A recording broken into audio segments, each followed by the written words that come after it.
Hi everyone and welcome to a new video. I'm Estelle Designs, both here on YouTube and Instagram, and I like to make fantasy costumes. Today's video is very exciting because I am finally revealing and talking through my wedding dress, which I was working on over the past couple years, maybe about a year and a half or so, but I did purchase the fabrics 2 years ago back in 2022, and from there I've just been trying to figure out what designs I like, researching different inspirations, trying on wedding dresses at some shops, and overall just enjoying the process of designing and making my very own wedding dress. It's a very special project to me for obvious reasons. It also means that I could make it 100% me and exactly how I wanted it to be. So just quickly, I have made a few other videos about the research behind the dress. So that includes trying on dresses at the shops and also looking at different inspirations online for wedding dresses that I liked elements of and what I could incorporate into my design. So if you're interested in those, I will link those below. And also I won't be touching on the detailed construction of the dress. There is a lot involved in making and sewing your own dress. So if you are interested in that, that is available to Patreon supporters. I will link my Patreon down below as well. So let's start at the beginning when I started sketching out different designs of what my dress could look like. There were a few key inspirations that I really wanted to incorporate into my design. Number one being Cinderella's iconic blue dress from the live action film. I really love the floatiness of that fabric, also the fact that it just looks like water or waves as she moves, and also the sparkle factor without being in-your-face sequins. That was a very, very big inspiration. The other side of it was that I wanted it to incorporate floral and organic things like leaves, flowers, those sorts of things, but without being too over the top, so quite subtle. Designs that I had come up with, and this was before I even chose my fabrics, was something that was more based on Cinderella's dress design with the more full skirt, your more traditional princess bodice, and then the Bertha, which would have those flowers or butterfly details across the Bertha. I was also heavily inspired by Aurora's wedding dress from the film Maleficent. I have also made that dress, or my interpretation of it, but that was definitely more on the costume side, definitely more colourful, more vibrant, much more heavy, nowhere near as lightweight and flowy. So I did have some of those designs in there as well, where they had the longer length sleeves that were quite close fitting to the arm, and there were a lot more lace flower details along the bottom of the skirt and also cascading down the bodice as well. I also had a few other designs in there that incorporated a bit of a mix between the two, between Cinderella and Aurora's dresses, but none of them really landed with me as that is the dress, that is the one. So at this time, I was also making my sister's wedding dress, and she definitely wanted something more modern, more contemporary, and I was looking at a lot of different laces online. I found a beautiful lace on Etsy, which definitely wasn't my sister's style, but it was so very me. And it was this really, really beautiful lace from Lovely Lace Couture, an Etsy store, and it's this one here, and it's got beautiful vines, leaves, flowers, beads even, and I just loved this lace so much. I immediately bought it. I bought 3 meters of it, hoping that that would be enough, and I did make it work, but it was a bit of a challenge. And from there, I started looking at the different fabrics that would go with it, because the fabric of the lace has a tulle backing, and the tulle backing has more of a yellowy, pinkish undertone. It's not ivory, it's not white, therefore you can't just slap it on top of a white fabric and then hope for the best. Like, it doesn't work that way. So the fabric that I ended up choosing to pair it with is this beautiful silk chiffon from Silk World. And this store is based in Melbourne, and I ended up going to Melbourne to have a look at their fabrics in person, and I got a little sample from them. And I had a few satins, I had some chiffons, I had some organzas, because I wasn't sure what fabric type I wanted to go for yet. So I had a few different options there, and I brought them home to pair with my lace, and I settled on the seashell silk chiffon fabric. and I got a lot of this. I got 12 meters of it because this skirt is huge. I wanted it to be super twirly, super voluminous at the bottom, at the hem. I wanted the sleeves to be quite floaty and, you know, they're quite massive. So that was the fabric that I ended up getting for that. Underneath, I ended up choosing an ivory satin. And this one was, I think, also from Lovely Lace Couture. I think I just got it from the same store. I could be wrong, so I will check on that. But there's 2 layers of this, one for the lining and one for the main skirt or the base skirt. And that is what sits underneath the lace and the chiffon. And before I actually went to try on dresses at the store, I ended up just sketching my ideal design. And I didn't know it at the time that it would be my favorite design, but I just started sketching and playing around with what I knew I liked in my day-to-day life, in my cosplay, in my fancy dress, in all aspects. Like, what do I actually like in a dress? What do I feel comfortable in? What feels most me? And I came up with this design where it's a structured bodice that sits at the natural waist. It flares out into an A-line skirt with a bit of a train, but not too much of a train. And it has some sleeves, floaty sleeves that can be brought up or off the shoulder. Now, following this sketch, I actually went to the store and I tried on a bunch of wedding dresses. I'll link that video in the cards up above. But essentially, what I tried on in the store confirmed that this was, in fact, the dress design that needed to be my wedding dress. I think I had bought the fabrics around this time as well. I settled on the silk chiffon in the seashell color to match the lace, and I had all the fabrics. I took some photos of the fabrics and then digitally meshed them together with the wedding dress try-on photos that I had from the store. So I mixed them together and this was my digital design. It's very rough, but it definitely gave me a really good idea of what this dress was going to look like on me, and I felt like that was it. Like, this is the dress that I needed to make. So now that the design of the dress was settled, all my fabrics had been bought, I had to take on the challenge and actually make this dress. Now, the skirt is super easy. It's just giant circle skirts. That's all it is. And I cut those giant circle skirts from the satin fabric and also the silk chiffon. And believe me, it was tough because these fabrics are slippery.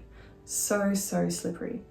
When I was cutting out the patterns, I used tin cans of beans and lentils and whatever else I had in the kitchen to weigh down the fabrics, and I just cut them out as best I could with my scissors like that.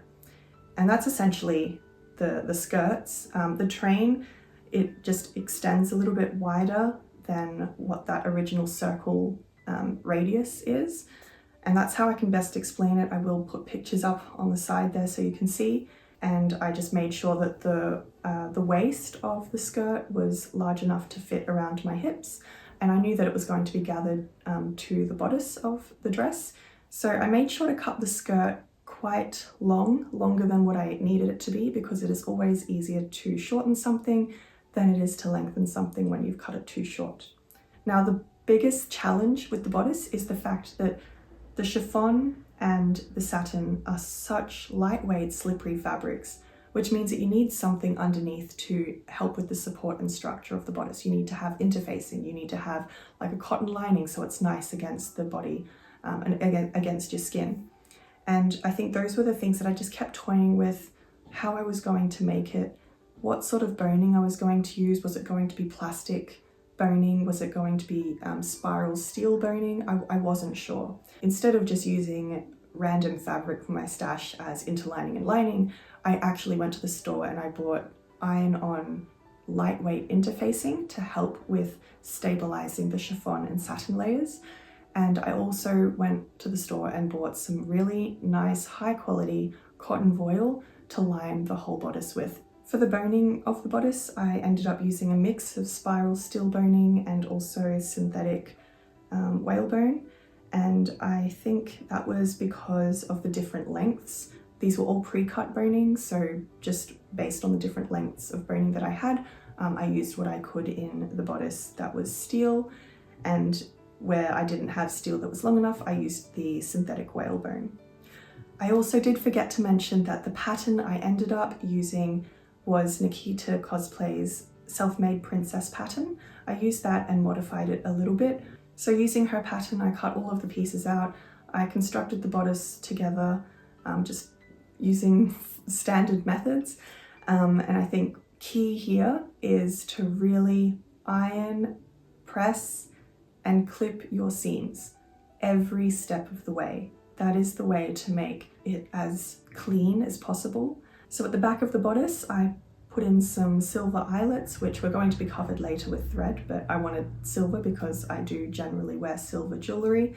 I also put in a modesty panel, which I hand sewed to the back of the bodice. So now that the bodice was done, I could then attach the bodice to the skirt. Now this part was super scary for me. I did not want to mess it up. I had cut out all the fabric pieces that I needed apart from the sleeves, so I didn't have any extra fabric to work with. It was a lot of fabric in the skirt alone, so I could not mess this up. The first thing I started with was sewing the satin lining skirt to the bodice, and I sewed that so that there's no raw edges on the inside. Those would be hidden among all the outer skirt layers. As for the outer skirt layers, it was another layer of the satin plus the chiffon overlay.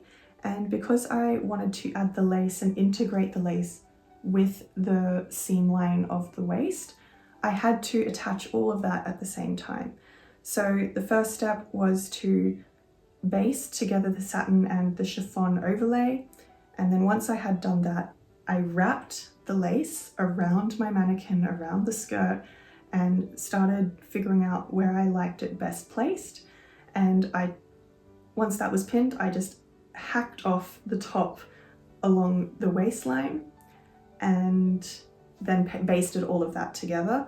I did need to cut slits into the lace because the lace didn't splay out nicely over the dress. Like I said, I only had 3 meters of this lace, so I really needed to use it sparingly. So like at the very bottom of the skirt, there is no lace. You can see that I've cut and hand stitched the lace down onto where it best matches with the skirt. When I had those 3 layers all basted together, I could then hand baste it to the bodice. So these would be right sides touching, and I shoved all of it under my sewing machine. And that was probably the scariest part. And I went really slowly. Everything was hand basted beforehand as well.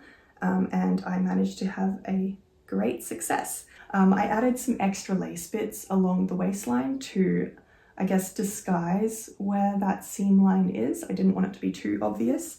And I also placed some lace on the top of the bodice as well. And I fussy cut around all of that lace to put that exactly where I wanted it on the bodice. All of the lace on the bodice and on the skirt was hand sewn. So I spent countless hours just hand sewing all of this down.